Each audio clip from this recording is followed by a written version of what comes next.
Valendo. Olá, pessoal. Sejam todos bem-vindos. Está começando mais um SecurityCast, nosso webcast sobre segurança da informação, pentest e computação forense. E hoje o tema mais votado foi o webcast 42, análise de malwares. E nós vamos contar com um participante especial, que é o Major do Exército, o senhor Ricardo Santana, que é especialista na análise de malware. Então, antes de começar o assunto, vou passar a palavra aos meus colegas, vou me apresentar. Para quem não me conhece, sou Gustavo Martinelli, sou advogado, trabalho com direito digital, estou aqui no SecurityCast para prover um amparo jurídico aqui para o grupo, e vou passar agora a palavra para os meus colegas para eles começarem a se apresentar. Primeiro, boa noite e obrigado pela audiência. Pode ir, Alberto. Boa noite, meu nome é Alberto J. Azevedo, sou especialista em segurança, junto com meus colegas para tentar somar um pouco nesse assunto que é bem bacana. Alcion. Fala pessoal, meu nome é Alcion, sou especialista em pentest e em segurança cibernética. Estou aqui para contribuir nessa parte aí, nessa parte de análise de malware, junto com o pessoal de hoje aí. Passar a palavra para o nosso amigo Gilberto Sudré. Bom, boa noite, pessoal. Meu nome é Gilberto Sudré, sou professor universitário, sou perito em computação forense, especialista em segurança da informação. Prazer estar com vocês aqui. Boa noite a todos. Bem-vindo quem está nos assistindo ao vivo, quem não está nos assistindo depois offline. Então, seja bem-vindo ao nosso convidado especial de hoje, o senhor Ricardo. Vou passar a palavra para ele poder se apresentar e fazer as honras iniciais aí da casa. Boa noite, Ricardo. Bom, boa noite, pessoal. Primeiro, agradecer aí ao Alcion pelo convite, os demais também. Eu trabalho no Exército desde o ano passado, início do ano passado. Eu já gosto bastante da área de segurança, mas desde o início passado estou trabalhando especificamente com essa parte de análise de malware, que é bastante interessante, mas também é bastante complicado, às vezes, de andar e de divulgar o que é feito realmente nessa área. Então, a gente está aqui para esclarecer um pouco e tirar a dúvida aí do pessoal. Alcion? Opa. Bom, pessoal, lembrando aqui, só para o pessoal que está assistindo, que as perguntas estão abertas e pode enviar as perguntas e sugestões para a gente, tá? Tá. Vamos lá, vamos iniciar.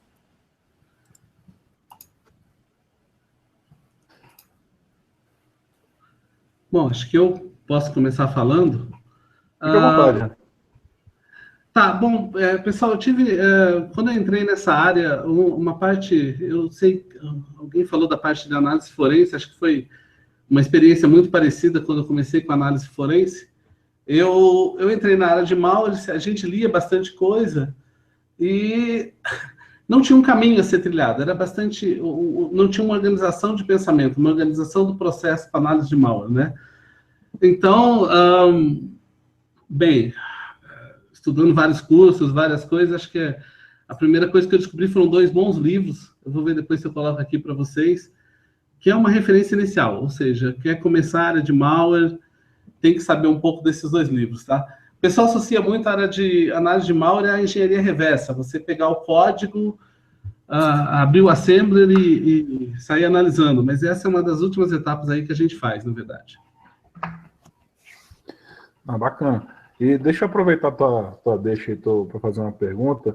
O que é o passo inicial, né, quando a gente fala em análise de malware, já que você citou que realmente engenharia reversa, uma coisa que depois. Primeiro passo, digamos assim, quando a gente começa a pensar na metodologia de análise de malware. Aliás, seria bom a gente comentar um pouquinho, né, não sei se você pode introduzir, a gente vai completando com o conhecimento que cada um tem. O que exatamente, né, o que seria a análise de malware em si, né, o completo? O que seria isso aí?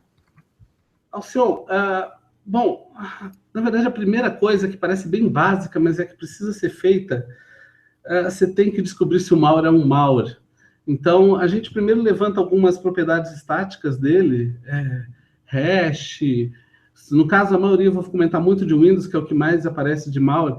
Você vai dar uma olhada na estrutura do arquivo, não sei se vocês conhecem aquele PE-File, o executável do Windows segue um formato que chama PE, que é um formato específico para rodar o Windows. Então, a primeira coisa é você analisar isso, se ele está seguindo, se ele tem alguma coisa fora do padrão, e, por exemplo, passar um antivírus nele para saber se é malware. Veja, qualquer análise de malware, qualquer uma, geralmente você quer identificar algo mais do artefato. tá? Então, saber que ele é um malware, passar no antivírus é uma maneira bem rápida, que é a primeira coisa que você faz antes de começar qualquer tipo de análise. Entendi. Tá. Posso fazer uma pergunta aqui? Na verdade, quando a gente começa a fazer análise do malware, quais são as ferramentas que a gente basicamente usa? E usa algum tipo de máquina virtual, que você roda o malware dentro da máquina virtual? Como é que é? Uma sandbox, alguma coisa assim? Gente, se vocês concordarem, eu posso até começar a fazer uma análise de malware aqui. Eu deixei um ambiente pronto. Eu posso começar fazendo exatamente a parte estática. Legal. Eu só queria uma coisa, eu vou aproveitar. Eu esqueci o Gustavo. Eu vou tirar a dúvida com o Gustavo. Eu estava fazendo um curso, ele era pela internet, nos Estados Unidos, não tive problema, mas eu fui conversar com o pessoal aqui do Brasil. Fazer curso de análise de malware parece que é um pouco problemático, porque o simples fato de eu colocar um malware para ser baixado pelos alunos fere uma lei, se não me engano, a Caroline Dickmann, e porque eu não posso distribuir malware, é isso mesmo? Isso. Está no parágrafo 1º do artigo 154A do Código Penal, que foi criado pela Lei Carolina Dickmann, que todo mundo que reproduzia ou criar vulnerabilidade ou algum programa para explorar vulnerabilidade, você pode incorrer nesse crime. Agora, eu diria, numa análise assim muito preliminar, que sempre quando você vai investigar um crime, tem a intenção do agente, né? Você não pode, através de uma conduta tipificada, como é o crime, repreender o conhecimento e deixar, né, de ensinar as pessoas até como se defender, porque a análise de malware é isso também, né? É você aprender a se defender, aprender com o comportamento dele. Bom, se eu estiver errado, me corrija. Então, mas assim, realmente tem uma dúvida que a gente de vez em quando discute, inclusive para os profissionais de pentester, né? O fato de você criar um exploit ou alguma coisa nesse sentido, você estaria incidindo nesse parágrafo 1º da Lei Carolina Dickmann. Gustavo, até você distribuir a ferramenta de pentest, estaria sujeito também a... Estaria nesse parágrafo 1º, estaria. Isso aí. Deixa eu continuar a pergunta, mas uma empresa que faça um curso, alguém que faça um curso, não tem como criar um documento para se resguardar sobre isso? Veja, deixa eu falar já direto, Gustavo, um problema. Vamos supor que eu dei um curso de análise de malware. Ok. Eu não posso passar o malware para os alunos fazendo a análise que eu faço em casa. O máximo que eu posso falar para eles, olha, tá aqui o hash, procura na internet. Se ele achar, ele achou. Se ele não achar, perdeu o exemplo. Olha, eu acredito que se for feita uma questão bem documentada, bem amarrada, daria para fazer um curso nesse sentido. A questão é quem vai topar correr o risco do negócio, né? Ter um Ministério Público vindo em cima para tentar investigar isso daí. Na verdade, eu faria mais, faria uma consulta mesmo pública ao MP, para ver como é que ele se posiciona nesse sentido. Porque eu acho que na verdade, o Brasil perde em não ter pesquisadores nessa área porque eles estão podendo incorrer num crime. Agora, a Lei Carolina Dickmann, ela fala claramente que tem a finalidade de obter dados, né? Tem uma finalidade que está no caput do artigo. Então, eu não sei se você não tiver essa finalidade, se realmente você estaria incidindo ou não no crime. Poderia ser que não. Então, realmente, o crime é cheio de problemas de interpretação, tá? No caput do artigo, e na hora de você falar alguma coisa assertiva, fica numa análise mais realmente generalista para você poder falar pode ou não pode. Eu acho que é por isso que as empresas não conseguiram dar esse passo ainda. Agora, é um tema bom de ser estudado, realmente, é um tema que eu acho que o grupo aqui até do Security Cast poderia, de repente, procurar alguma instituição pública para ver essa parte. Bom, agora, Gustavo, fica a dica aí, fala. Só complementando essa análise, se tivesse um contrato e fosse definido claramente no contrato que são materiais de ensino, né? De material só para estudo, vamos chamar assim, né? Isso não cairia num outro tipo de classificação? Ou seja, na verdade, está claro que no contrato entre aluno e instrutor, entre aluno e escola, era um material didático, vamos chamar assim, né? Praticamente um material didático, né? Que não poderia... Eu acredito que, de novo, sendo feita uma amarração muito boa, pegando o termo de responsabilidade do usuário, por exemplo, você consegue minimizar o risco, né? Mesmo uma coisa do que a pessoa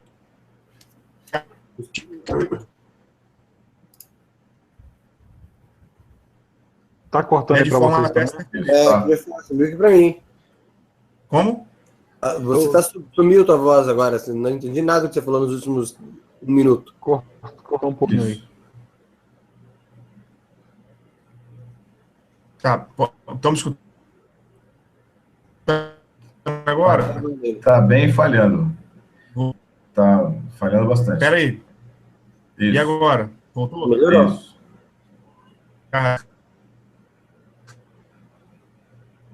Ixi. Não, tá com algum probleminha. Se você quiser, a gente vai tocando aqui, eu tenho que testar e volta aí pra gente não perder o tempo. Isso. Vamos fazer o seguinte aqui, eu tenho aproveitar a pergunta aqui do pessoal. Resolver isso. Uma perguntinha aqui do pessoal, que fala o seguinte: se por acaso, Ricardo, você já fez alguma análise de ransomware? Algum tipo de análise de ransomware já foi feita por você? Ok. Sim, assim, a gente na verdade, por curiosidade, eu já tenho vários ransomwares que eu estou analisando.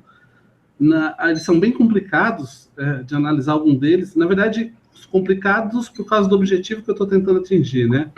Um deles, por exemplo, eu já tinha documentação da internet, mas para aprendizado, o que eu fiz? Eu tentei fazer a engenharia reversa dele para entrar na parte da criptografia, analisar aquele assembly e montar um script Python que fizesse algo parecido. Foi sucesso, mas foram aí quase 1 mês de trabalho, tá?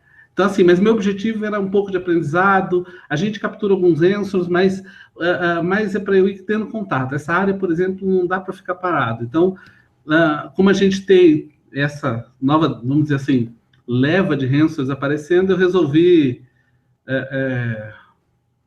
pegar alguns para dar uma tratada neles, dar uma trabalhada. Se você quiser, eu já podia começar. Eu não sei, para mim o Gustavo e o Gilberto estão fora aqui, né? Mas se você quiser, eu poderia já começar a fazer uma demonstração aqui. Deixa eu passar minha tela. Vocês estão me vendo? Não, tá aparecendo, tá aparecendo sim, é porque você botou mute no microfone, na verdade. Tá bom. Não, pode sim, é até interessante se você quiser começar a demonstrar agora, a gente vai botar aqui no mute para a câmera não ficar mudando. Pessoal, eu tô aqui ainda. Tá bom. Desculpa aí, cara. Olha só, pessoal, aqui esse Windows que eu tenho, na verdade é uma máquina virtual, só para vocês olharem aqui, eu tenho duas. Essa Remnix, se der tempo, eu vou mostrar para vocês como usa. E esse Windows, tá? Eles conversam com o outro, só para saber se o Windows meu é o Windows XP. Aí já me falaram uma vez, meu Deus, você tem um Windows XP? Tenho. E ele não tem nada de proteção, porque eu quero que o malware rode, tá? Então a gente conversou um pouco de análise estática, eu deixei alguns malwares prontos aqui. Acho que vocês estão vendo aí. Deixa eu só, acho que eu posso fazer isso aqui acompanhado aqui. Isso. Bom, pessoal, análise estática. Então, o malware é esse aqui. Eu tenho algumas ferramentas de análise estática. Então, uma primeira que eu posso fazer é esse PE Studio. Tá aqui, ó, ele tá aqui. Então, o que eu faço é arrasto o malware para cá. Só lembrando, pessoal, esse meu ambiente não tá na internet. Esse meu ambiente não tem nada, tá? Esse ambiente é só o Windows, conversa com aquele Remnix. Ele acha que o Remnix é fornecedor de tudo e pronto. Pessoal, a gente começou a falar de análise estática. A primeira coisa, geralmente, que eu faço, uma das primeiras, tá? Estão vendo aqui, por exemplo, esses indicadores, tudo mais? Tudo é análise estática. Ele não chegou a executar o arquivo. Ele só tem essas características do arquivo. E a primeira que eu faço, pessoal, eu pego esse MD5 aqui, ó, e vou verificar quem é esse cara. Só que para fazer isso, deixa eu falar uma coisa, eu vou sair da minha máquina virtual, já vou abrir aqui um outro ambiente. Acho que vai aparecer para vocês. Não apareceu, deixa eu compartilhar aqui só um segundo. É esse aqui. Por quê, pessoal? O meu ambiente lá não tem internet, tá? Então aqui é o vírus Total, é um site para você verificar. Tendo o hash dele, eu venho aqui em pesquisar, coloco o hash dele aqui. Acho que já estava. Dou um procurar. E tá aqui, pessoal. Ou seja, uma coisa que já me interessa direto. Aqui são os antivírus. Isso é o vírus Total, tá? Ele tem vários antivírus que passam no arquivo. Então, essa análise já tinha sido feita dia 18/11, está aqui a data, tá? De 53 e 56 detectaram ele como malware. Está aqui o nome de cada empresa, tá? Então, isso é um grande indicativo para a gente. Você pode jogar mais detalhes, ele com o tempo, o vírus todo foi acrescentando várias informações, às vezes eu olho, às vezes no meu próprio análise, essa é a primeira coisa. Pessoal, por que eu faço isso? O tempo do analista é muito caro. Isso quer dizer que se esse vírus já está documentado, o vírus todo já acha, para que gastar um tempo do analista se aprofundando nisso? A não ser que tenha um objetivo específico, tá? E outra ferramenta que vocês podem usar é esse aqui, tá aqui, Open Malware. Eu já tinha pesquisado aqui o hash dele, deixa eu voltar aqui. É só colocar o hash dele aqui. É Open Malware, mas o site é offensivecomputing.net, tá? Você dá o search e ele já identifica aqui alguns que encontram e você pode, em alguns casos, até baixar a amostra. E aí já cai aquela minha pergunta para o Gustavo, tô vendo, site da internet, às vezes você consegue. Com o meu login e senha, eu baixo esse cara aqui, tá? Eu não sei se ele está autenticado para todos. Mas, voltando na ferramenta, deixa eu voltar lá as outras coisas que me interessam. Tá aqui. Pessoal, esse PE Studio é uma ferramenta muito interessante, pena que ela foi descontinuada, tá? Então ele já tem alguns indicadores desse cara. Se você olhar, o arquivo contém 10 strings que estão em blacklist. O símbolo RecV foi importado muitas vezes. Ele já tem várias coisas. Não tem versão, tá? Várias coisas que indicam que pode ser malware, e ele vai dando a severidade aqui, tá? Mas ainda assim é uma ferramenta estática. Outra que eu gosto para análise, esse aqui, pessoal, passando no antivírus, já me disse muito. Deixa eu aqui nas seções dele. Tá aqui, pessoal. Essas seções já me indicam muita coisa. Bom, primeira coisa, tá vendo o nome das seções, o PX0, PX1, PX2? Isso é típico de um ofuscador, que é o UPX, tá? Então, geralmente essas seções, aí tem que estudar um pouco aquele PE file, se chama data, test, cdata, RSRC, que é de resource. Então, tem esses nomes nas seções, o PX, o PX0, PX1, PX2, já é um indicativo de que ele é ofuscado. E aí eu vou comentar só um pouquinho com vocês sobre isso. Pessoal, existem várias técnicas de ofuscação. O PX é mais simples e é uma das poucas que um software vai lá e decodifica, desofusca ela, tá? Aí eu vi gente perguntando, mas então eu vou pegar um Temida, que é um dos ofuscadores bem complicado de se analisar, e vou ofuscar todos os meus malwares com ele. Sim, pessoal, mas aí a gente pergunta, que aplicativo precisa do Temida para ser ofuscado? Nenhum. Então você pode, no seu antivírus, por exemplo, colocar lá, tudo que for executável que ele detectar em que o ofuscador é Temida, não roda. Ou seja, se a pessoa se protege muito ao fazer o malware, ela cai no erro de ser detectado fácil, tá? Mas basicamente a análise estática é isso. Eu começo a olhar propriedades que me interessam. E aqui eu queria mostrar só mais uma para vocês. Aqui a gente tem pessoal já mais avançado. Vamos lá. Estão vendo aqui embaixo, não sei se vocês conseguem ver, entropia. Tá, nessa seção PX0 tá com nada, por isso que não tem entropia. Mas estão vendo essa entropia 7.641 aqui na UPX1? Pessoal, entropia acima de 6. Entropia, pessoal, é o quão variável está o código. Veja, isso é um executável, a gente espera que tenha assembly nele, código executável. Assembly, pessoal, sei lá, são mais de 100 comandos que existem em assembly, só que uns 20 são os mais usados. Então não há muita variação de comando.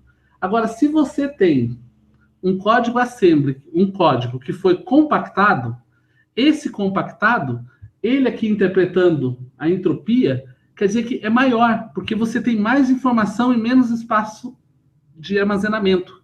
Não sei se dá para entender isso, não sei se eu fui claro. Então, veja, por exemplo, um zip de uma figura que tem muitos zeros, ele zipa bastante por isso. Então, esse pacote zipado, compactado, vai ter uma entropia alta. Pessoal, deu uma entropia aqui acima de 6.6, 6.7, está ofuscado. Essa seção está ofuscada, você já pode começar a pensar em trabalhar nisso. É claro que nesse caso já identifiquei que é o PX pelo próprio nome dela. Tá bom? Não sei se eu respondi direitinho, mas o que eu posso concluir da análise estática desse cara, pelo hash, eu já vi que é um malware. Eu vou continuar a análise para vocês virem depois. E olhando para as seções, já sei que ele está ofuscado. Deixa eu olhar só mais mostrar mais uma coisa para vocês. Deixa eu te fazer uma pergunta enquanto você abre aí. Não, eu falo pra caramba aqui, pode falar. Não, tranquilo. Essa parte desse ofuscador PX, é óbvio que isso aí, óbvio assim, né? A gente sabe, dá para fazer a mudança desses padrões aí para tentar enganar e burlar os antivírus, né? Anti-malwares que existem no mercado, não é isso? Sim. Sim. Não, inclusive, Alcion, como o PX é livre, tá? Eu já vi um caso específico de uma pessoa que foi lá no EPX, modificou um pouquinho o código, quer dizer que o desofuscador que é livre, que a gente baixa, não funciona, e já foi um parto quebrá-lo, tá? Tem técnicas para isso, a gente desenvolve técnicas que dá para fugir um pouco.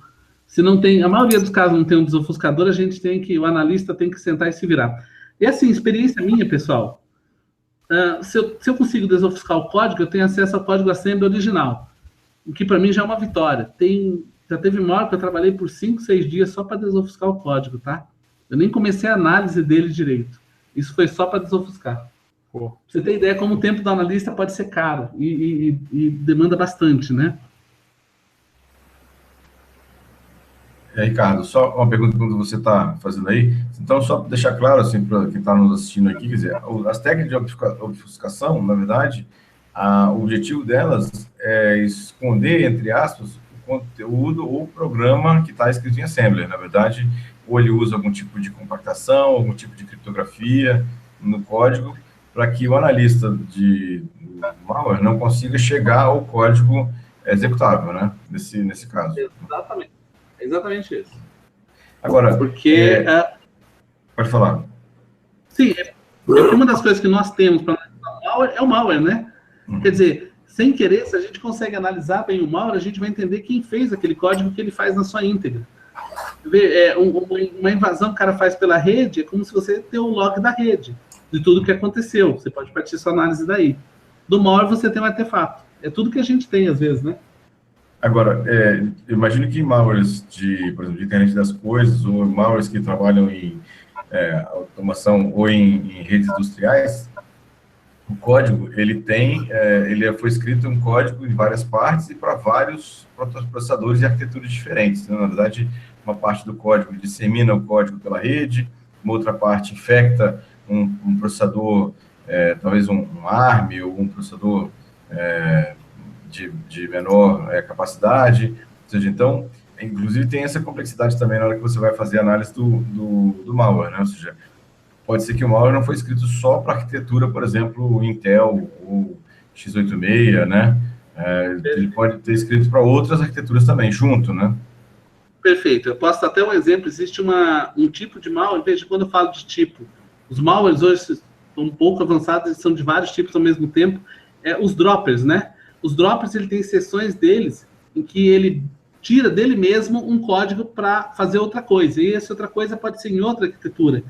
Eu tive experiência de analisar um malware em que ele fazia o drop de uma parte que era em ARM. Aí eu fui analisar esse ARM, e aí foi difícil, porque para mim foi novidade analisar o ARM, mas as técnicas são similares. Foi quando eu descobri que esse ARM só recebia de algum local um comando controle que era um site para ele acessar esse site várias vezes, ou seja, uma espécie de uma botnet, mas muito simples, muito, muito simples.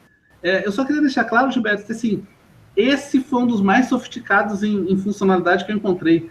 Por incrível que pareça, a gente fala muito da complexidade que o malware pode atingir. Sim, potencialmente ele pode ser muito complicado.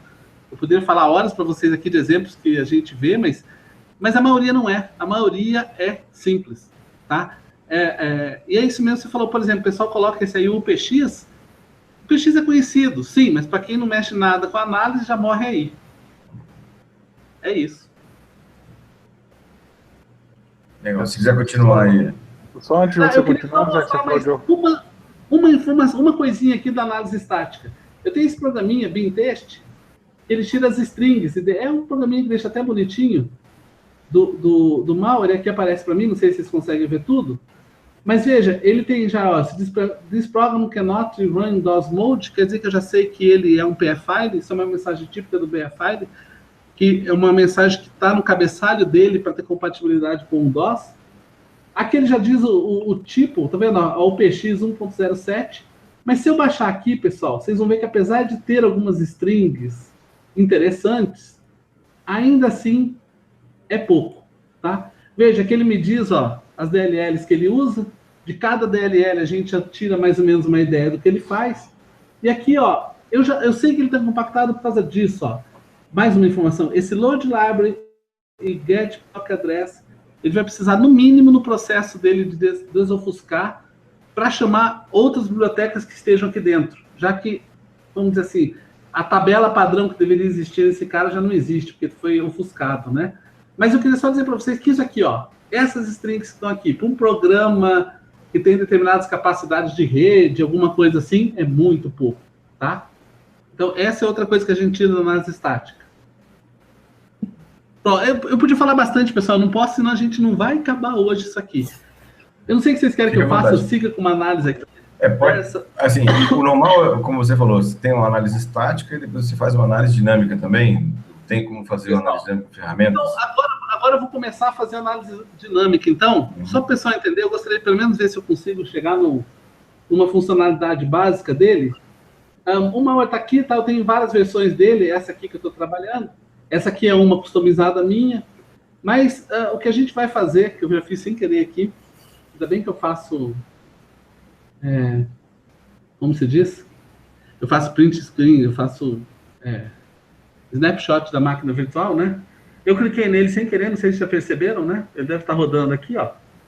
Pessoal, aqui eu sei que esse não é o maldoso, mas aqui já era hora de você... Deixa eu dar sem querer, eu terminate nele aqui, pra gente fazer direitinho, né? Pessoal, eu vou listar algumas ferramentas. Deixa eu antes mostrar a estrutura do meu laboratório aqui para vocês. Vamos ver se eu consigo mostrar isso. Uhum.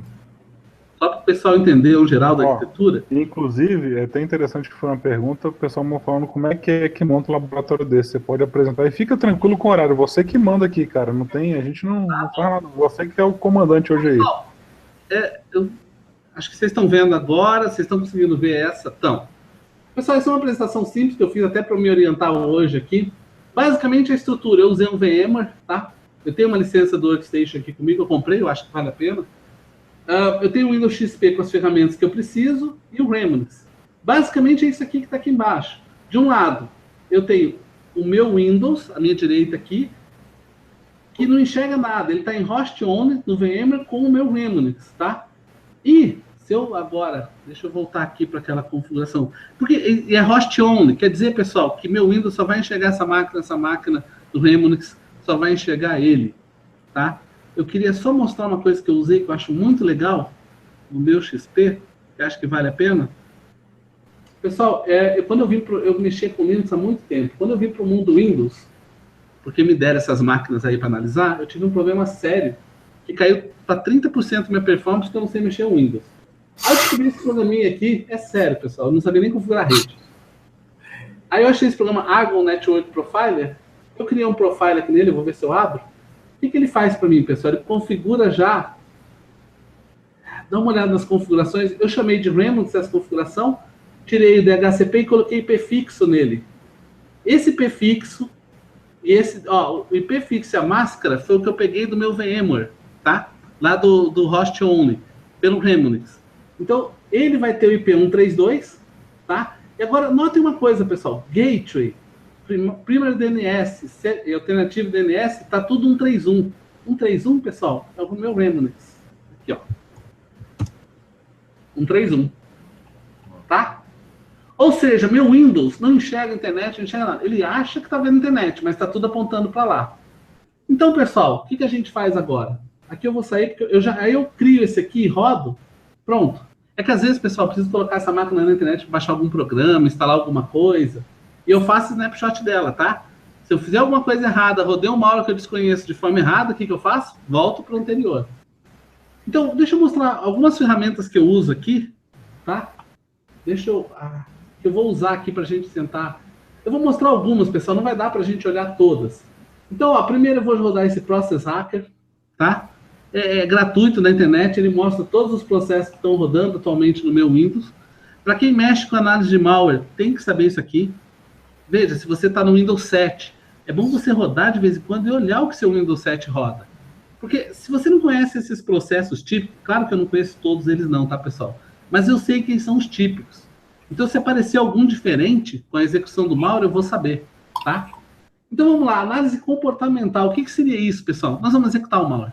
A gente vai rodar nesse ambiente controlado, e nesse ambiente controlado, eu vou ver o que ele está fazendo.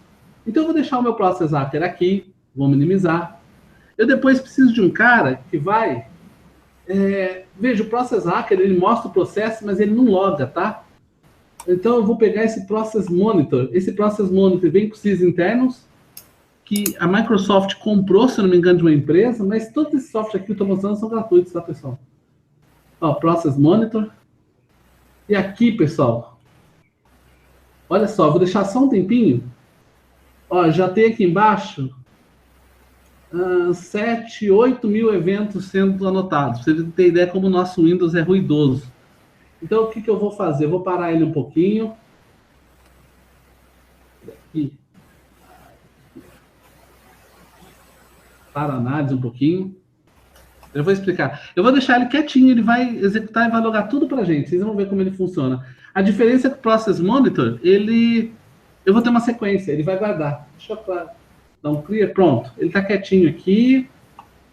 É bom colocar uma ferramenta de... Esses dois, pessoal, o Process Hacker, dá para ver o processo rodando, dá para ver algumas coisas dele em execução em tempo real. O Process Monitor, ele mostra tudo relacionado com arquivo, com rede, mas ele faz log, por isso ele gera bastante informação e histórico. Outra ferramenta que eu vou pegar aqui que a gente vai usar vai ser esse Capture Batch. Esse teve uma coisa engraçada, pessoal. Vamos ver se eu consigo. Eu estava testando ele hoje. Capture Batch. Ele é acho que o pessoal conhece, um TCP dump, um Wireshark, né? Ele faz algo parecido, só que ele me salva direto no arquivo, tá? Só que eu fui rodar ele hoje. "-c, "-n". Opa. Eu não sei se vocês conseguem ler aí. Conseguem? Tá bem pequeno. Tá bem pequeno. Tá, é Capture Batch. Eu instalei ele, eu tô dando no CMD. "-c, "-n", "-l". Vou lembrar agora, cada um. "-n" é para capturar rede, "-c" é a parte de arquivos, o "-l" é para armazenar tudo nesse output TXT, né? Só que quando eu rodo, pessoal, ele está dando esse erro. E eu vou ser sério para vocês, até é bom que mostre esse erro. Eu não sei o que eu fiz de errado na configuração dele, mas basicamente o que eu quero é pegar a rede. Pessoal, por isso que é bom ter várias ferramentas para a mesma coisa, como eu tenho. Então eu vou lá no meu Remnix e vou vir aqui rodar o Wireshark.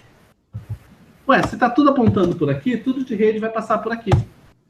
Simples assim. Então, ó, estou no meu Remnix, abri o Wireshark.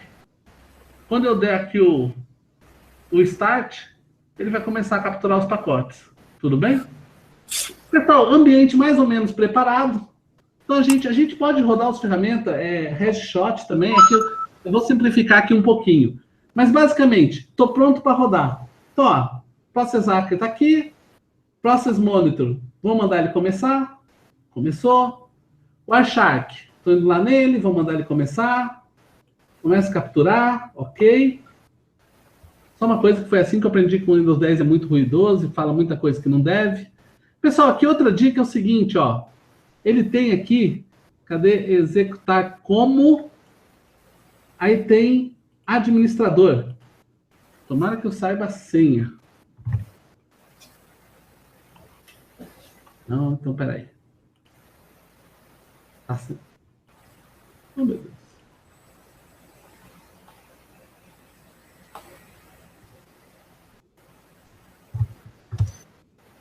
Tá bom. Não vai rodar como administrador, mas deveria, tá? É que agora eu que tenho que saber a senha desse meu Windows XP de esse usuário. Só uma coisa. Não é possível. Eu esqueci a minha senha.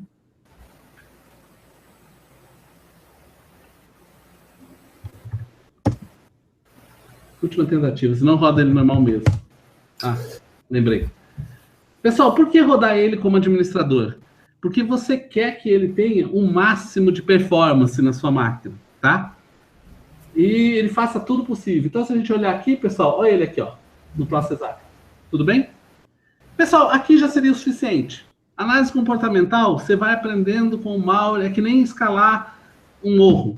Às vezes você vai por um caminho, começa a dar errado, você desce, vai para a direita e vai por outro caminho. E assim vai, tá? Não tem ele tem um processo de você fazer as coisas, mas são dicas. Não tem uma regra geral que vai funcionar para todos. Então, o que eu vou fazer agora é parar. Posso dar um terminate aqui. A parte legal desse Process Hacker é que ele realmente consegue terminar os processos bem. Parou o processo. E agora eu vou lá no meu Process Monitor. Vou parar aqui a captura. Ó, só nesse meio tempo que eu falei para vocês, foram 70 mil eventos coletados. Vou lá, enquanto isso, no meu Remnix e vou parar. Aqui o Achac. Pessoal, vamos olhar um pouquinho o que está acontecendo? É óbvio, pessoal, que tem 70.500 entradas aqui no Process Monitor. O que eu vou fazer, pessoal? Vou filtrar. Então, filter. Então, na verdade, eu quero que ele liste... Porque ele logou tudo, pessoal, inclusive coisa do Windows, tá? Então, eu venho aqui, ó, coloco name, cadê nome? Process name. Qual é o nome dele mesmo agora? Ah, é o nome... TNN... Vixe, Maria. Pessoal, vocês estão lidando com um cara que é cego, tá? Dá nisso. Eu não consigo pegar aquilo ali. Ok. Apply. Sim. Pronto, pessoal. Tá aqui tudo que ele fez. Agora, é claro, pessoal, já antes que vocês me perguntem, mas e se ele criou um outro processo com outro nome? Bem, se você analisando aqui descobrir isso, vai ter que olhar o log do outro processo também, tá? Aqui tá tudo que ele fez, pessoal. Então, a gente tem várias coisas para analisar aqui. Aí, com o tempo, a gente vai aprendendo a olhar algumas coisas e outras. Ó, ele usou o kernel, usou vários arquivos, mas são DLLs que ele carregou, tá?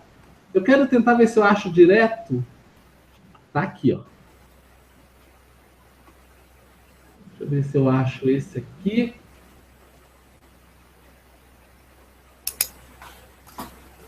Tá aqui, pessoal. Estão vendo que no meu C Windows tá lá um tnb.tib.ez from create file. Provavelmente ele tentou criar um arquivo ali. Resta saber se é o mesmo, né? Olha, ele mesmo tentou criar uma cópia dele. Então, pessoal, primeira dica, vou lá. Eu não tenho... Isso é o processo. Vou no meu Windows. Deixa eu achar esse cara aqui. Porque eu não sou rápido para isso, sabe? Tá ele aqui, ó. E aí, pessoal, qual a primeira pergunta que vocês fazem? Tem ele aqui, ó. A minha pergunta primeira é, esse cara aqui é o mesmo desse aqui, que é o que eu executei? Como é que a gente descobre isso? Vamos lá no, pode ser no PE Studio mesmo? Vou levar ele para lá e vou ver o hash. Ó, 365 e acaba com a 9BF. Deixa eu ver o outro. 365 a 9BF. Pessoal, mesmo arquivo. Ou seja, ele criou uma cópia dele mesmo na pasta Windows. Isso já é um indicador. Por que provavelmente ele fez isso? Para se reiniciar. Quando você reiniciar a máquina, ele está lá. Mas, de qualquer forma, é o mesmo. Então, agora você vai lá, outra coisa. Quem é o professor ali, quem que trabalha com análise forense? Sabe o que você vai fazer agora? Anotar. Seu. Todas essas descobertas, anotar, não é? Senão depois a gente não sabe como é que descobriu as coisas. Pessoal, vou fuçar mais um pouco aqui para baixo.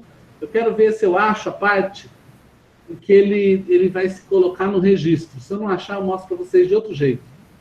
Mas tem alguma entrada, que aqui tem vários acessos que ele tentou fazer em várias pastas, tá? Teoricamente, pessoal, é bom olhar cada uma. É que tem umas, ó. Tá vendo que ele tentou acessar essa DLL? Mas, ó, not found. Mas tudo isso é descoberta, que eu estou simplificando aqui, porque você vai montar um relatório de tudo que ele está fazendo. Eu quero ver se eu acho. Vou ver se eu consigo achar a parte que ele se coloca no run para ele executar. Aqui, pessoal. Ó, eu vou tirar o... Estão vendo que aqui, ó, Reg Create Key, ele criou uma nova chave. Essa chave, pessoal, Microsoft Windows Current Version 1, quer dizer que ele está simplesmente tentando se colocar no registro. O nome do arquivo é C Windows, tá vendo? A cópia dele lá no hash. Quer dizer que toda vez que eu iniciar meu Windows, ele vai iniciar. Vamos verificar isso pelo Windows? É só rodar o msconfig, inicializar. Olha ele aqui, ó. Tá vendo? Ou seja, o safado foi lá e se executou. Ou seja, se eu reiniciar minha máquina, eu apagar aquele do malware, não importa, ele vai entrar e vai ficar funcionando. Eu não vou reiniciar minha máquina para não perder tanto tempo. Mas, pessoal, isso já me dá um indicativo. Na verdade, eu já analisei esse malware, não tem muito mais coisa que dá para tirar daqui, mas com o tempo você tem que ficar fazendo isso e ver o que ele faz. Eu queria mostrar esses dois. E agora, eu vou fechar um pouco esse aqui, não tem muito mais informação. Eu ia só fazer uma piadinha aqui para vocês, mas eu não vou resistir, eu vou fazer. Peraí. Vocês vão ficar aí. Sobre aqueles dois, os alunos vivem me perguntando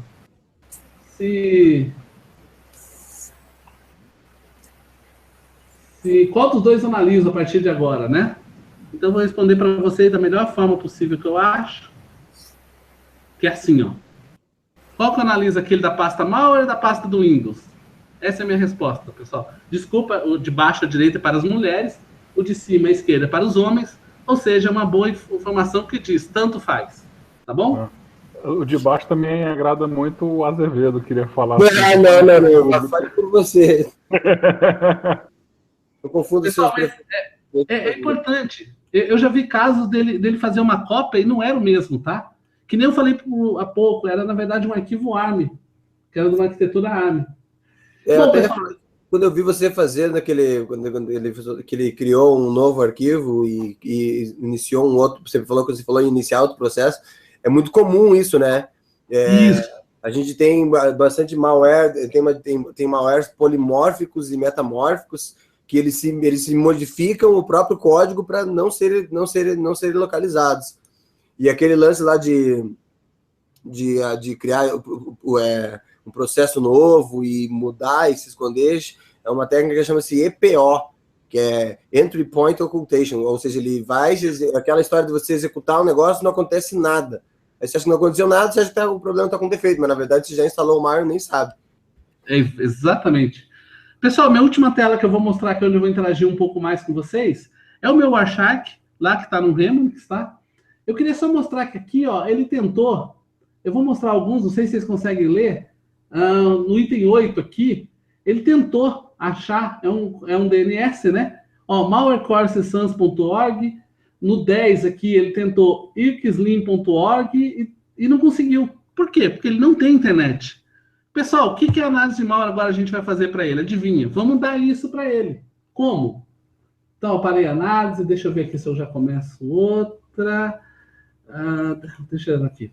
Pessoal, no Remnix é para isso que ele serve, que ele ajuda para a gente. Tem um comandinho que faz fake DNS. Eu vou mostrar para vocês o que ele faz. Eu estou levantando o servidor DNS. Se eu for no meu Windows agora, ó, eu vou abrir um console aqui. Ping. Não, NSLookup, né?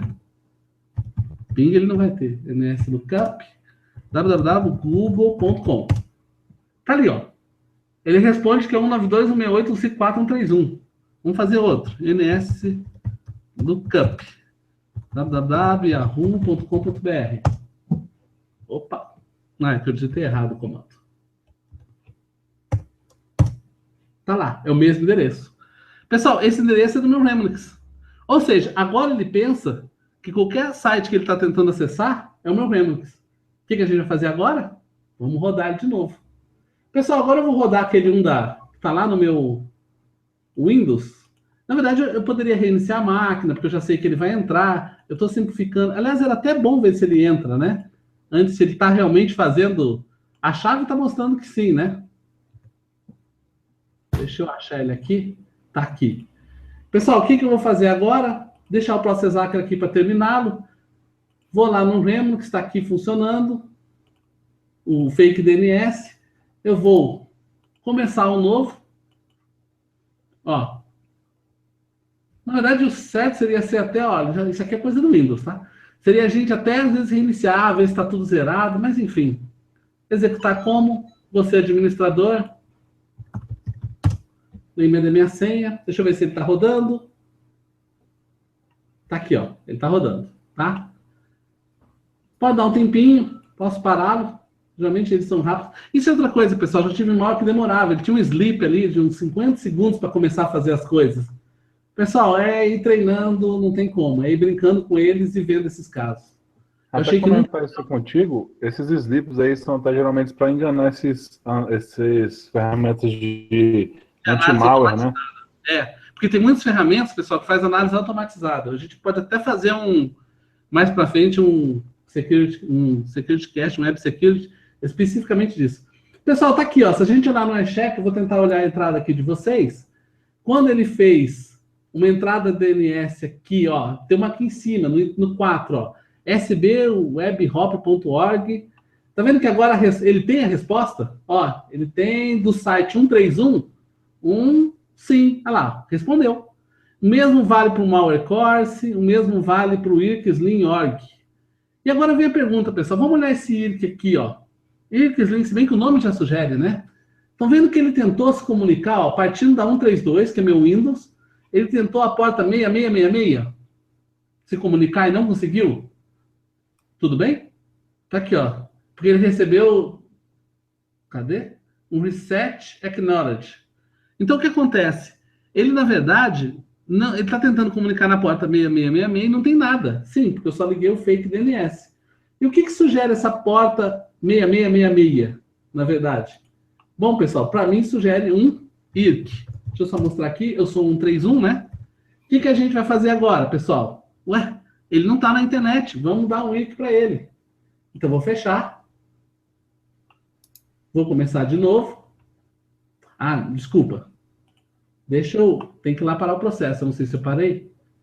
Parei. Então, deixa eu voltar para o meu Remnix. Deixa eu começar outro aqui. Então, agora, IRC de start, ele já tem esse IRC aqui no próprio Remnix. Então, agora já tem um IRC. Esse IRC, pessoal, responde na 6666 e 6667, tá? Então, agora eu vou voltar aqui. Pessoal, originalmente, pode ser preciso você voltar a máquina para o snapshot, tá? É que eu já sei o que esse aqui faz, ele não faz nada realmente demais, tá? Estou rodando ele como administrador. Tá ele rodando, vamos lá ver o que ele fez. Ah, dá um tempo, né? Vamos ver o que ele fez. Bom, pessoal, vamos achar que tá aqui. Então, ó, deixa eu ver se eu acho pelo menos uma das comunicações dele. Olha, eu vou pegar uma das entradas, vou pegar essa aqui, por exemplo, ó, e vou fazer esse follow. Deixa eu pegar aqui, só um minutinho. Cadê? Follow TCP string. Daí ele me mostra o que aconteceu. Tá aqui, pessoal. Ele entrou no chat, estão vendo? Ele usou esse nick HHRRJL. Ele, ó, essas mensagens azul é a resposta do servidor. É uma resposta do servidor IRC do Remnix que a gente criou. E aqui embaixo, pessoal, ó, join malware. Ah, não. Agora eu vou chamar um IRC. Eu estou no IRC, tá? Eu vou dar um join malware. E agora, como é que eu vejo os usuários? Users? Por favor, alguém sabe os comandos dos usuários? Só uma coisa, /list. Ah, ele tem 2 canais. Join malware. Como é que eu vejo os usuários que estão no malware? Alguém me ajuda? Sabem? Rapaz, boa pergunta, não, de cabeça aqui, peraí. Eu vou descobrir aqui já, só um minutinho. Eu quero ver se ele está ali, na verdade, só isso. Tem tempo, hein? Afinal de contas, a gente entrou no... Essa é uma curiosidade, entramos lá no canal dele, tem um Join Malware. Ah, eu preciso ver a lista de... Cadê? Não é users. Eu posso dar um tel para ele, mas eu não queria fazer um tel. Eu já sei o nome, mas vamos lá. Não é list, não. List é o nome do canal? List, ele listou os canais, tá? List, malware. Quem manda não saber IRC agora? Não. Bom, eu vou fazer o seguinte. Tel. Vou pegar o nome dele aqui. HHRRJL. Que nome? HHRRJL. Oi. Ele não me responde, tá? Bom, pessoal, o próximo passo que eu quero fazer rapidamente com vocês era o que a gente faz para interagir com esse malware. Tudo bem? Porque, assim, esse é o papel agora. A gente pegar esse cara e interagir. Pena que eu não estou lembrando os... Isso aqui pode fechar? o que fazer, ou seja, o aprendizado está aí, eu quero saber que comandos que ele aceita. Tudo bem? Então, eu vou voltar um pouco, eu vou deixar ele rodando aqui, eu vou voltar aqui para o meu Windows. Eu tenho um aplicativo aqui, ó, o PX. Esse o PX, se eu fizer, eu vou mostrar para vocês, ele está na pasta C, eu vou colocar o malware compactado lá, que foi esse aqui. Eu estou Só deixando para você saber, ó, barra, né, user list, tudo junto. User list? Deram a cola aqui no chat, Giovanni Rien.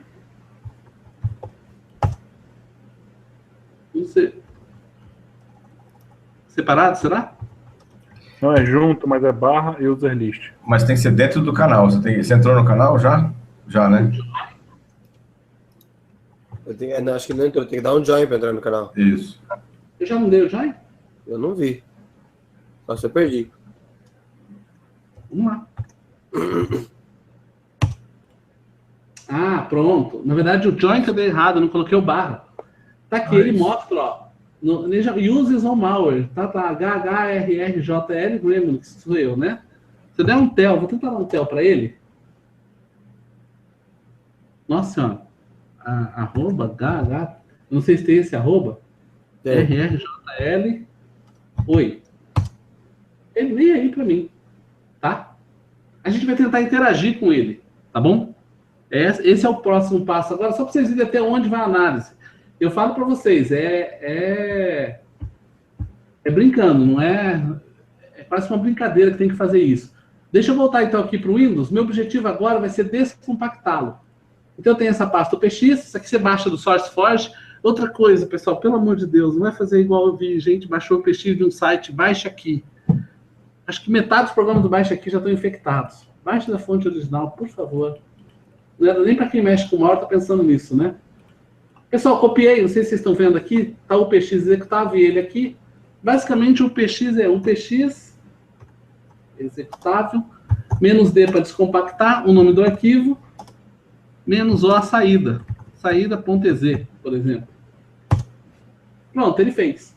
Pessoal, isso é uma maravilha para pular toda parte de ofuscação para vocês, porque só com o PX que é assim, tá? O resto você vai lá e analisa código e vai fazendo. Só que se eu pegar essa saída agora, pessoal, e colocar no bintest, olha, lembra o tanto que tinha dado antes? Olha o tanto de coisa que tem. Bem mais do que tinha, né? E as mensagens são mais interessantes. Pessoal, aqui eu não vou gastar tanto tempo com vocês, mas eu queria mostrar, não sei se vocês conseguem ver, exclamação @run, exclamação @webdl, são os comandos, tá? Então eu vou mandar o primeiro comando para ele que eu vou tentar achar aqui. Esse eu sei que funciona. Depois eu deixo para vocês só uma... Deixa eu voltar aqui no... asterisco, exclamação. Deixa eu voltar aqui para o Remnix, onde eu estou interagindo. Tá aqui. Pessoal, olha esse comando aqui. Asterisco, @id. Olha, ele me responde. É o Slackbot versão 1.0 rodando até um período de tempo dele, alguma coisa. Ou seja, tem comandos que ele já me responde. Então, peraí que eu vou tentar outro. Tem outro lá para vocês virem, está lá naquela lista. Sysinfo. Olha, pessoal. É uma CPU 2800 MHz, no Intel Uptime XP 5.1. OS. Estão vendo ali à direita? Ou seja, quem fez o malware entra nesse IRC e começa a mandar esses comandos para todos os malwares logados. Vocês concordam que esse nome é bem estranho, o nome dele? HHRRJL. Pessoal, cada malware que entrar nesse IRC vai logar com um nome. Então, quando eu dou o comando sysinfo aqui, eu me passando pelo invasor, ele vai me dar a configuração de cada máquina que ele conseguir invadir. Tá? Como é que estamos no tempo? Eu vou deixar uma para vocês, só. Pessoal, vocês vão ver aqui a lista de comandos? Tem um comando muito bom aqui. Então, não sei se você consegue ver, deve estar muito pequeno, mas é o run. Vamos tentar executar alguma coisa lá? Não parece que seja isso? Run notepad.exe. Vamos ver lá, eu dei o comando, ele não falou nada. Nada. Pessoal, aí eu vou deixar a tarefa para vocês, senão a gente fica horas aqui. Esse malware tem, se a gente procurar aqui...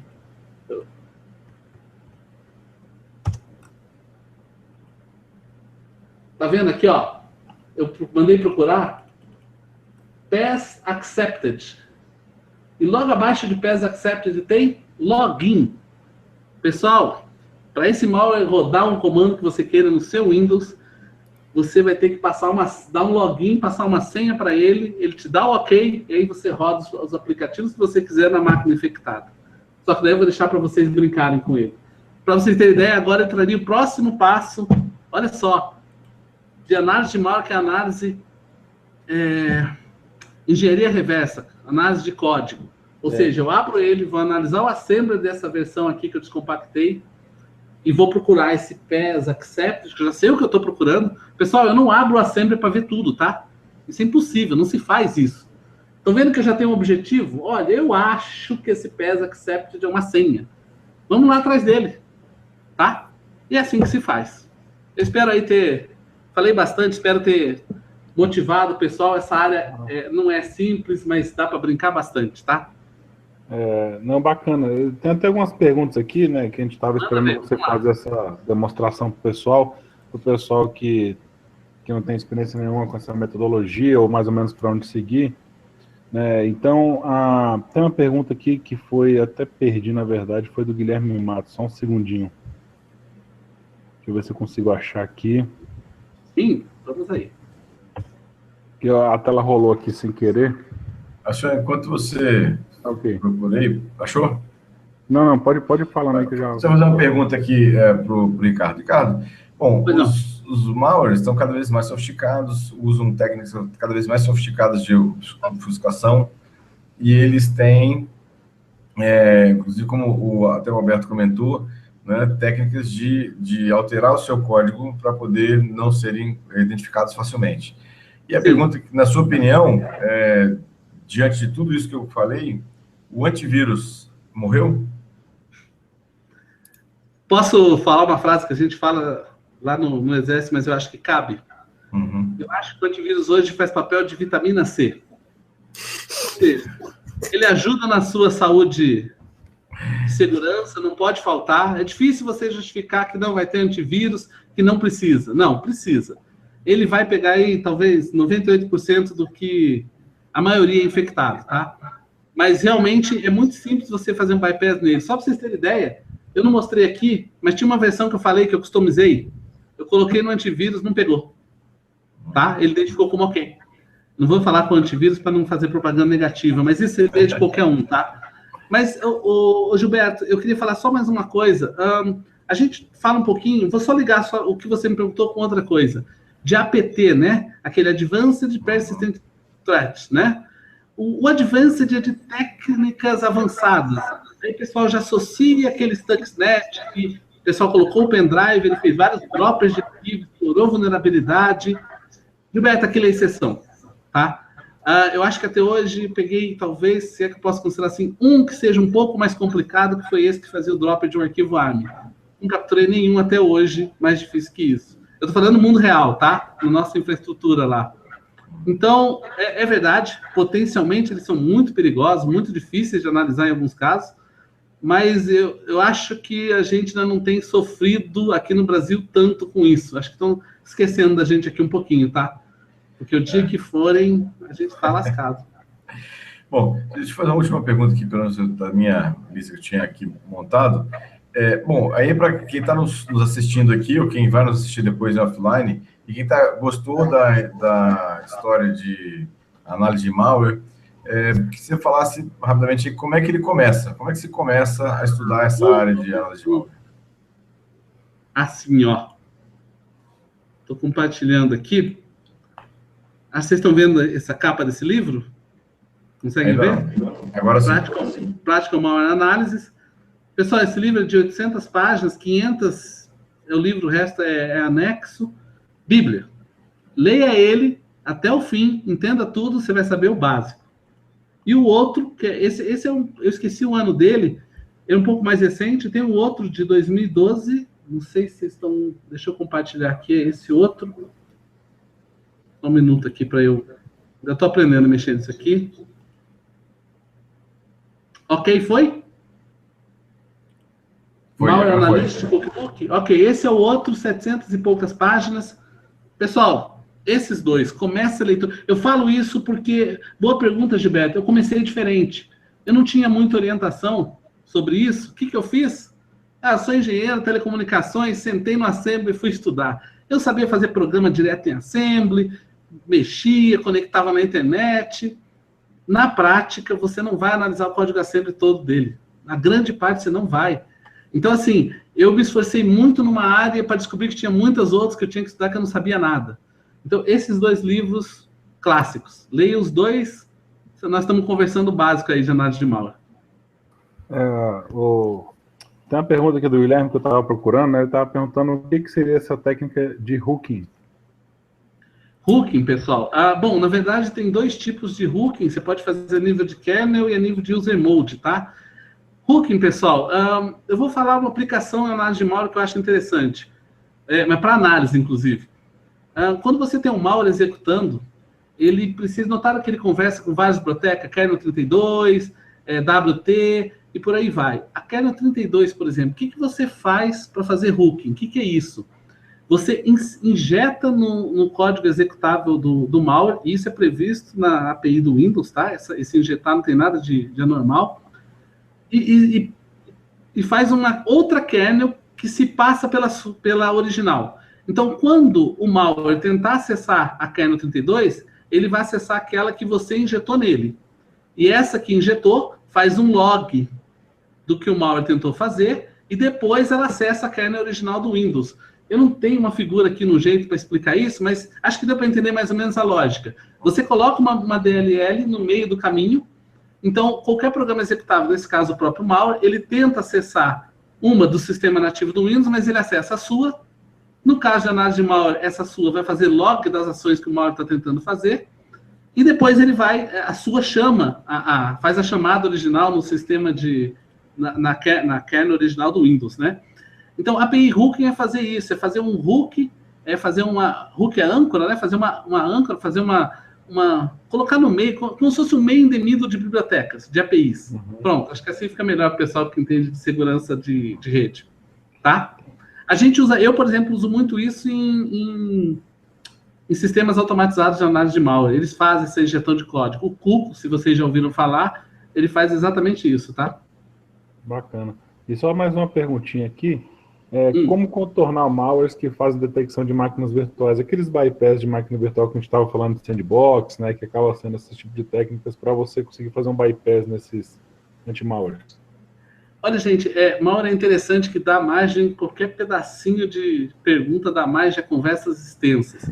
Vamos começar assim, olha, eu tenho esse ponto de vista. Se o malware, por exemplo, hoje, ele não executa numa máquina virtual, perfeito, a maior parte dos meus servidores hoje estão em máquinas virtuais. Quer dizer que eles já estão protegidos desse malware. Então, o pessoal tem que tomar cuidado que tem dois lados da moeda, né? Eu estou querendo dizer que ele detectar a máquina virtual, simplesmente assim, do jeito que foi colocado na pergunta, para não executar, ele também não está se beneficiando dos servidores que muitas vezes hoje estão em infraestrutura de máquina virtual, em cloud, por exemplo. Mas respondendo a pergunta, com o próprio API hooking, tá? Quando o malware ele vai identificar o tipo de máquina virtual, às vezes ele faz como? Ele tenta ver o nome da placa. Algumas, por exemplo, o VMware, ele tem várias configurações da máquina virtual. Se você pergunta qual a placa de rede, geralmente vem VM e aí um nome genérico de placa. Por esse nome, começou com VM, não é uma placa física comum, estou no ambiente virtualizado, por exemplo, né? Então, mas facilmente com uma API hooking você pode injetar nele e fazer, bypassar isso. Bypassar, digamos, vem VM alguma coisa e você dá o nome para ele de uma placa de rede física que existe, tá? Acho que o senhor já começou, o pessoal começou a entender, a análise de malware é vasto o campo, dá margem para cada um que a gente conversa você se aprofundar. Só para responder por que isso, outra forma de você fazer isso, vai lá no seu VMware, tinha até um artigo na internet que foi tirado, mas eu guardei uma cópia, Teve um pesquisador que olhou tudo que você pode reconfigurar no seu VMware para deixar ele não detectável para parecer máquina física de verdade para o seu malware. E eu testei alguns e bypass. Eu já dei 2 soluções, vou dar a terceira. Vai no debugger. Você não falou se ele tinha técnica anti-debugger, tá? A hora que ele faz a chamada para verificar, por exemplo, uma placa, se é de VMware, você muda o if, em vez de voltar true, você põe que volta false e ele vai achar que voltou uma placa física. Pronto, acho que eu... Já viu que deu margem para a gente conversar bastante aí, né? Acho que daria para mais uns 10 webcasts aí do SecurityCast pra gente fazer. Assim, ó, acho que tem uma última pergunta lá, que acho que é bem interessante. Perguntando sobre o tutor hacking. Está perguntando se é possível um malware que está rodando a máquina virtual infectar a máquina, o host, né, a máquina física. Inclusive, pessoal, eu não sou bom de memória, acho que em 2005 tinha uma falha de segurança do próprio VMware que permitia isso, tá? Na verdade, ele estava associado à pessoa instalar o VMTools. Vocês vão ver a minha máquina virtual, eu instalei o VMTools, que daí permite que às vezes eu arraste alguma coisa do meu host para a minha VM. Então, uma dica realmente é você ter a máquina virtual atualizada. É a melhor chance de você vai passar um pouco isso. Mas se for uma vulnerabilidade 0D que não se conheça, você vai ser infectado. Sugestão, pessoal. Aqui, essa malware, obviamente, era acadêmico, eu sabia o que eu estava fazendo, mas o ambiente que eu trabalho, eu fico numa rede à parte. Então, o pior caso, ele vai infectar meu host não tem nada que presta mesmo, eu saio formatando tudo, começo tudo de novo o ambiente, tá? Tem que se proteger mesmo. Eu não fico na rede corporativa. Sempre montando apartado para evitar esse tipo de coisa, né? Então, como você falou, host only, nem sempre você está totalmente protegido, como você mostrou, né? Tem que tomar cuidado e tentar ter em máquinas que você possa evitar esse tipo de coisa. Isso. Deixa eu só falar mais um, que eu não falei antes de ficar... Eu falei VMware. VirtualBox é perfeito, tá? O VirtualBox é gratuito, ele faz tudo. Só uma observação. Eu não me atualizei com isso. O VirtualBox, a última versão que eu tentei, acho que foi a 5, o Drake é 5, alguma coisa, eu não lembro exato. Ele não estava dando suporte àquelas instruções VTX. O que quer dizer isso? As minhas instruções VTX do processador não eram, vamos dizer assim, emuladas no VirtualBox. E qual o problema disso? Quando eu colocava no debugger, no meu OLDB, por exemplo, aquele hardware breakpoint, que você tem que usar em alguns casos, tá? Em vez de você usar software breakpoints, usa hardware breakpoints, ele dá problema. Mas aí, para quem entendeu o que eu quero dizer com isso, o software breakpoint, ele pode detectar, se eu não me engano, o código dele é 95 que ele coloca, ele faz um patch do seu software, coloca esse código 95 do breakpoint, para ele saber que tem que fazer um breakpoint ali. Eu já vi malware que detecta se foi colocado breakpoint e aí ele não executa. Aí você vai lá e coloca um hardware breakpoint, a única diferença do hardware é que você tem 4. E no VirtualBox eu tive problema em colocar, eu tive realmente problema, na hora que eu colocava o hardware breakpoint ele bypassava. Por isso que eu comprei uma licença aqui do VMware Workstation para usar. Mas de repente até corrigiram isso, então VirtualBox pode ser perfeito. A alternativa é isso também, não usar só uma, usa outras, usa VirtualBox, usa VMware, tá bom? O ideal é isso aí mesmo. Tem só uma pergunta aqui que eu até estou respondendo já, que se existem malwares para Kali Linux, né, para o Linux qualquer em geral, eu acho que existe para todos os dispositivos, né, tudo que tem roda do sistema operacional vai existir um malware, né, o malware, só falando que eu acho que o tutor não conhece, malware é qualquer software, qualquer linha de comando de código que ele execute de alguma forma fazendo um mal para o seu sistema operacional, tá ok? Então, sim, vai existir para todos os sistemas operacionais aí que rodem alguma coisa. Até foi um dos motivos de vulnerabilidade de IoT que a gente ficou sabendo desse ataque DDoS gigante que eu vi mês passado, né? Senhor, só para complementar, eu mostrei bem o básico aqui de técnicas para Windows. Todas essas técnicas de procurar ferramentas têm que ser replicadas em Linux, em Mac, em Android, conforme a sua necessidade. Eu não achei material sobre isso, estou desenvolvendo material para Android e para Linux, para que eu possa fazer esse tipo de análise que eu fiz. Quando eu falo desenvolver material, às vezes é identificar ferramentas, entender os tipos de arquivos. Veja, no Windows eu conheço que é um PFile, no Linux é aquele ELF, mas tem outros padrões. E por aí vai, fazer o mesmo trabalho em cada uma das outras plataformas. E isso é bem trabalhoso, porque você não tem isso bem documentado. E eu tenho já vários malwares específicos para Linux, que eu sei o que eles fazem, exatamente para quando eu for analisar, eu estou analisando uma espécie de malware já sabendo o gabarito, né? Para saber que eu estou conseguindo analisar. Só para responder, eu tenho vários, inclusive para Linux e para Android, tá? Ok. Legal. Legal. Bom, eu que sou aqui o advogado do grupo, trabalhei com TI, mas hoje eu sou mais jurista do que...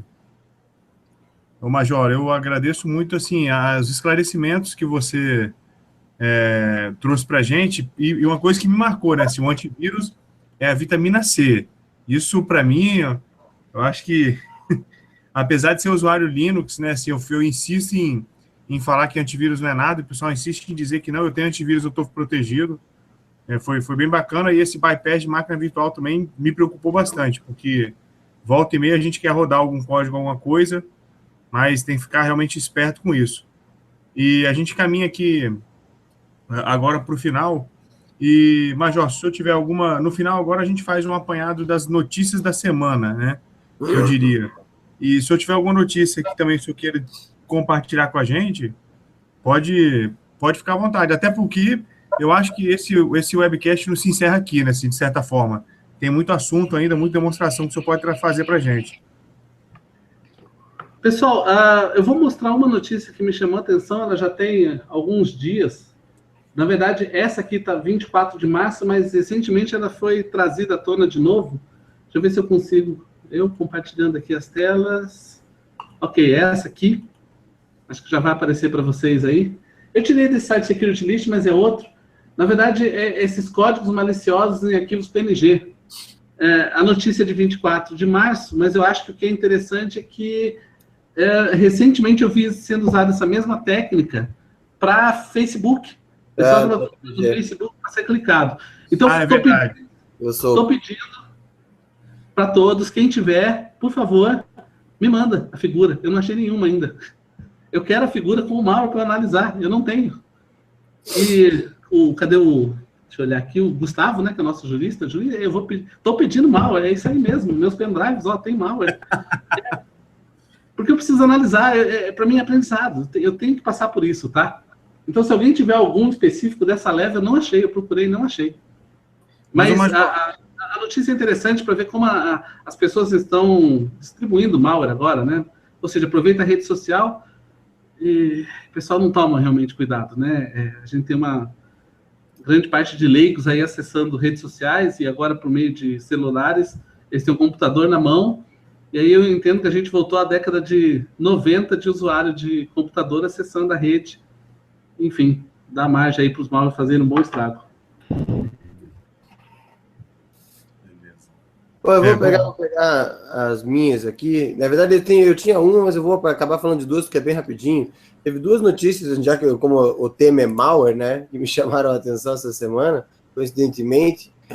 A primeira delas é que teve porque assim, essa a gente falou de alguns aqui, a gente fala direto, só que não acaba não atrelando as duas palavras, mas um malware essa semana, um ransomware, né, infectou 2.000 computadores do sistema público de trens de São Francisco, de trens e metrôs lá, e deu viagem grátis para todo mundo. E os caras descobriram também, mais uma vez, malware também, porque eu digo que às vezes a gente não vê, não consegue enxergar o quão longe as coisas podem ir no desenvolvimento. Assim, por exemplo, o pessoal olha, mas para que serve? Vou ficar desenvolvendo um vírus lá, vou roubar o quê? Vai roubar até um carro hoje em dia. Pesquisadores de segurança descobriram recentemente e expuseram que os carros da Tesla guardam a chave no aplicativo para abrir o carro, eles guardam um token de OAuth descriptografado em texto puro dentro do celular. Então eles desenvolveram um malware que consegue infectar, que a partir do momento que você infecta esse celular, você consegue ir lá e roubar o carro do cara. Roubar o carro do cara e se mandar, invadindo o telefone do cara. Então, a gente fala de malware parece um troço meio distante, um troço de computador, de rato, mas não, dá para roubar carro, dá para dar viagem grátis para a galera, o céu é o limite.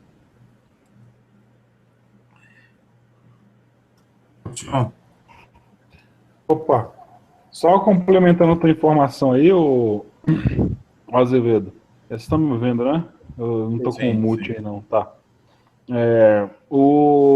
Esse malware aí que você falou, ele afetou o servidor do que estavam nesse treino. Não sei se vocês sabem qual que era o servidor que estava lá, né? Não, ninguém desconfia, assim, ó. não, mas eu vou falar. Vindo de você, ninguém desconfia.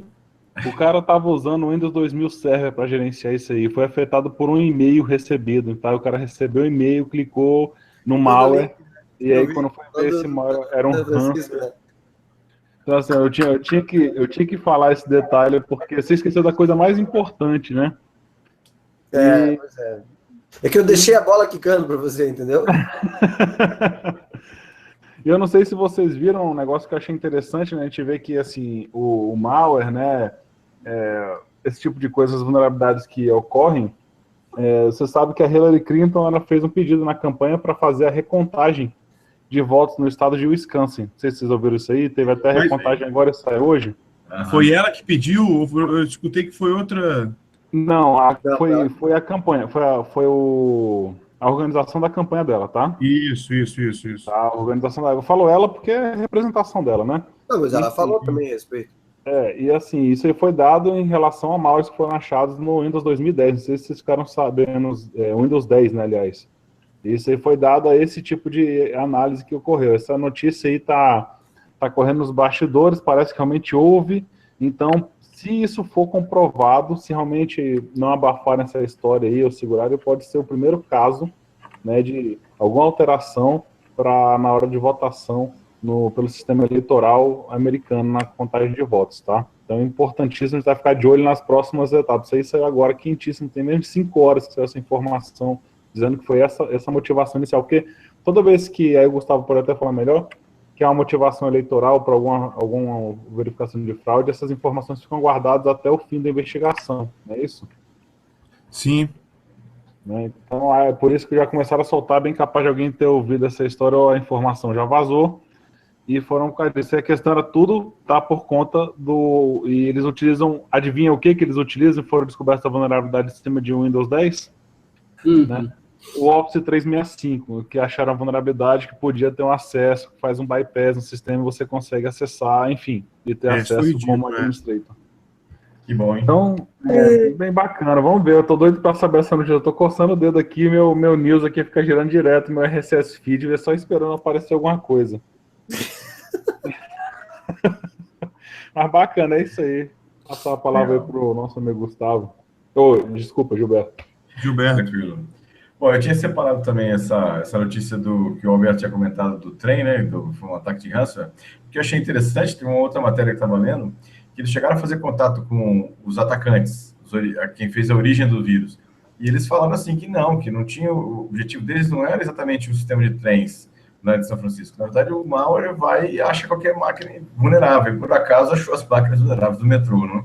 Então, foi essa situação. Veja que a gente não tinha um foco específico nas máquinas do metrô, foi o geral. E aí, uma outra notícia que eu tinha separado, que eu não posso deixar de falar também, né? É que descobriram essa semana que os iPhones enviam secretamente os históricos de ligação, né? Para a Apple, né? Então, ou seja, quem tem iPhone, o iPhone está mandando a lista de contatos, a lista de ligações para a Apple lá para isso. Então, não podia deixar de falar também, né? Sobre isso. Mas, ô Gilberto, secretamente, cara, eu acho que isso está no termo de uso lá do iPhone. Deu ruim assim, ó. Pode ser que tenha, mas mesmo assim, cara. Mesmo pessoal, assim. Antes que fale, eu tô tranquilo, tá? Que eu só mando nude pelo WhatsApp.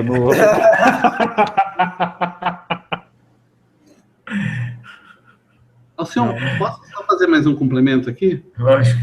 Faça, lógico. Só para vocês comentarem um pouco sobre o ransomware, né? Sem eu dar muitos detalhes, só para vocês terem como está próximo, uma conhecida minha na empresa dela, daqui de Brasília, foram sequestrados, tiveram que pagar em torno de 9, 10 mil reais para ter as máquinas de volta. Empresa da área de hospital, de clínica, né? Ou seja, próxima da gente. E ela, achei engraçado que depois eu perguntei para ela, curiosidade, mas qual foi? Quem foi? Como foi? Como é que foi? Nada disso. Foram lá, pagaram, o processo voltou a ser o mesmo. Atualizaram as máquinas? Não. Fizeram alguma coisa? Não. Nada muda. Vai tomar de novo. Pois é, o ransomware é o tipo da coisa que, embora eu fique com um pouco de pena, eu não fico com tanta pena, porque assim, o cara que tem que pagar no ransomware é porque não fez a lição de casa. Na pior das hipóteses, mesmo que seja um 010, um 0day, sabe, um troço novo, não sei o quê, porra, filho da puta, você não tem backup, cara. Exatamente, eu ia falar backup.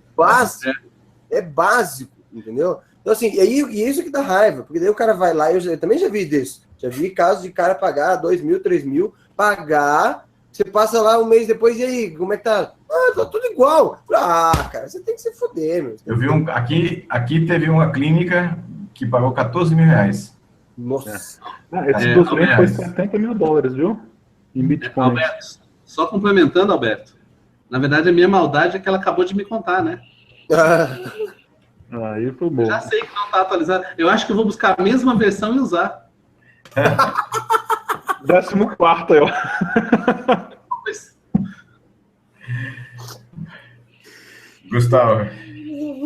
Bom, vamos lá.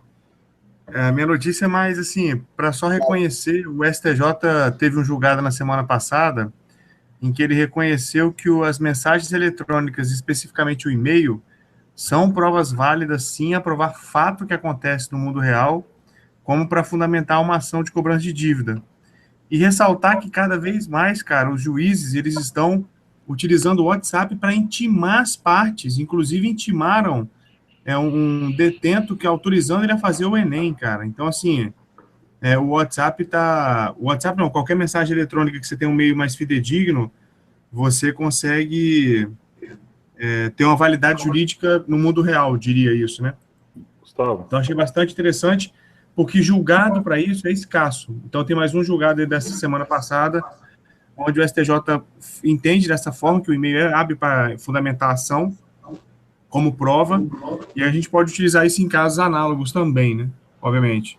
E o bom Mas, é que Major, com as vulnerabilidades de hoje, né, Gustavo? Que o bandido hoje tem telefone esse ladrão da cadeia, ele pode ser intimado até dentro da cadeia, né? O cara tá lá dentro, ele recebe intimação lá, ele pode se comparecer. Né? E aí ele responde o juiz ainda, de boa excelência. Isso aí. Pode crer. Eu tenho recebido. Mas olha só, eu queria falar, cara, eu queria falar de um golpe, cara, que estão aplicando, que é o bypass por clone de celular. Eu fiquei sabendo de um caso em que o cara perdeu todo o dinheiro da conta e teve cartão de crédito praticamente todo utilizado, porque ele tinha a autenticação de 2 fatores, e aí clonaram a linha dele, e na autenticação de 2 fatores, o torpedo também era enviado para o celular do atacante. Então, o cara conseguiu fazer todas as operações. Quando o cara se deu por si, ele estava todos os torpedos no celular dele, mas ele tinha perdido tudo que estava no banco. Né? E lembrando que o Office 365, que o senhor é muito usuário, né, gosta de usar muito, ele teve uma falha que foi constatada que ele também permite tomar um bypass na autenticação 2 fatores, cara. É bem complicado, mas a vulnerabilidade foi noticiada. Pode falar, Gilberto. Por isso é que os Estados Unidos estão pensando, assim, estão discutindo uma lei lá de suspender o uso de autenticação dos fatores via SMS, via aplicativo instalado no smartphone. Não tem mais esse negócio de SMS, não. Exatamente, por causa disso. Não vou conseguir, uma vulnerabilidade no SS7, isso. E arrumar tão cedo. Para arrumar isso aí anos. Na verdade, alguns aplicativos já mudaram, entendeu? Pelo menos mudaram por padrão, né? Então, por exemplo, você pega o aplicativo, tipo, eu vi no Telegram a mudança. No Gmail também já se mexeu. Eles ainda oferecem, mas como uma segunda opção, não é mais opção padrão, né? Para você recuperar a senha. Eles mandam uma mensagem para outra instância que você tem funcionando. Eu uso o Google Authenticator, cara, para tudo que eu posso. Exatamente. Beleza. Mas, não. Gente, só, já que vocês comentaram, não tem nada no meu celular de acesso a banco, nem no meu computador. Acho que nessa hora eu sou troglodita. Nada, absolutamente. Eu só acesso o banco indo lá. Eu ainda vou penar por isso, mas é só isso. Eu não confio em nada. Aff, Maria.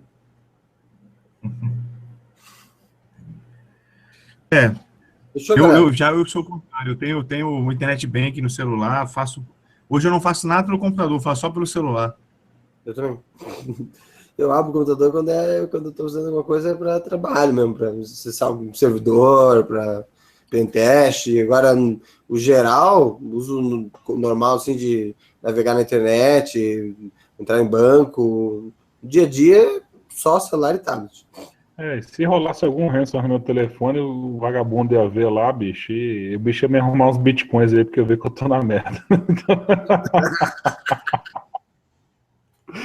Capaz de depositar um para mim.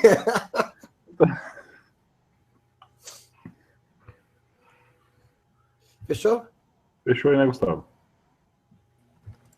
Alô? Ô, Gustavo, Fechou? tá vendo? Agora eu tô. Voltou aqui. Isso. Fecha Vai lá, aí. então. Então, queria agradecer a todo mundo que nos acompanhou, mandou as mensagens, as perguntas. Queria agradecer também, obviamente, a todo mundo aqui da equipe, os participantes e o senhor Major Ricardo Santana, especialista em análise de malware, né, que deu uma aula para a gente prática hoje, né, literalmente prática. E aí, convido também aos meus amigos aqui a se despedirem. Vamos começar pelo nosso convidado do dia, Major Santana, para se despedir do nosso público. Bom, pessoal, agradecer aí o convite. É sempre uma boa experiência passar aí o conhecimento pessoal. Forem tocar mais nesse assunto, pode me chamar, esse assunto me interessa muito. Se deixar, eu falo por horas, esse vai ser o problema, mas agradecer aí bastante ao pessoal, ao apoio. Se tiverem dúvidas, pode mandar aí para o senhor, eu respondo depois. E estamos aí, qualquer coisa, a madrugada é nossa. Bacana. Eu vou até disponibilizar depois o nosso canal ali para o pessoal fazer no Telegram, ou aqui no chat. Quem quiser tiver algumas dúvidas, lá no Telegram nosso, vou postar lá para a galera. Alberto? Oi. Bom, galera, eu queria agradecer ao pessoal que participou com a gente aí. É sempre um prazer. Hoje achei que o assunto rendeu bastante. A gente aqui talvez até marcar mais um mesmo, para fazer a segunda parte, entrar na parte de fazer engenharia reversa mesmo, porque eu particularmente acho que estudar vírus, malware, esse tipo de coisa é imprescindível. Se você quer ser um grande programador, você tem que estudar, porque são verdadeiras obras de arte, os códigos-fontes desses malwares, né? A gente podia pensar em marcar uma segunda parte desse webcast hoje. Mas eu agradecer ao pessoal que esteve aí, participando com a gente, e daqui a 15 dias tem mais. Bom, pessoal, vou agradecer a presença de todo mundo, a galera do chat aí, o Tutor Hacking, o Guilherme, né, o João Araújo, o pessoal todo que fez as perguntas aí. Acessem nosso canal no Telegram que eu postei para a gente tirar essas dúvidas. Tá lá para fazer. Se puderem depois dar o like no nosso vídeo, curtir nosso canal, fazer inscrição e compartilhar com a galera para cada vez mais a gente trazer pessoas aí tão inteligentes quanto o nosso amigo Ricardo Santana. E vou agradecê-lo, né, pela presença novamente. Sei que foi um amigo de longa data, já demos aula juntos aí várias vezes. Agradecê-lo por disponibilizar esse tempo aí à noite, sabendo que amanhã cedo vai ter que estar lá na Alvorada. Com certeza. Agradecer essa presença aí e deixar abertas as portas, tenho certeza, em nome de nossos amigos, que você possa voltar quando tiver vontade para participar aqui junto com a gente nesse webcast. Valeu a todos e quem também estiver vendo online agora, offline, né, depois que a gente terminar. Um abração e até a próxima. Valeu. Bom, pessoal, queria agradecer primeiro o Ricardo pelo tempo que esteve aqui com a gente. Aqui foi um grande prazer. Como o Gustavo falou, deu uma aula aqui para a gente de análise de malware. Agradecer aos meus amigos, Alberto, Gustavo, o senhor aí que estão com a gente aqui, e quem está nos assistindo online, né, e também quem vai nos assistir offline também para isso. E aí, daqui a pouco, vamos colocar lá no nosso grupo lá, um novo tema para votação. Nós temos mais alguns webcasts antes das férias do Security Quest em janeiro, né? Então, a gente vai colocar lá no grupo lá. Mais uma vez, um abraço a todos, obrigado aí pela presença e até o próximo webcast. Bom, pessoal, obrigado também pela audiência, obrigado por ter nos acompanhado, a participação. Lembrando da nossa página, securitycast.com.br, nosso grupo do Telegram, que é o maior do país, E o nosso canal no YouTube, entra lá, por favor, se inscreve, curta o nosso vídeo. E também o nosso áudio que vai para o iMasters, depois para o SoundCloud. Ok? E aí, nosso próximo SecurityCast, por favor, participe da votação e até a próxima. Forte abraço. Falou, Valeu. tchau.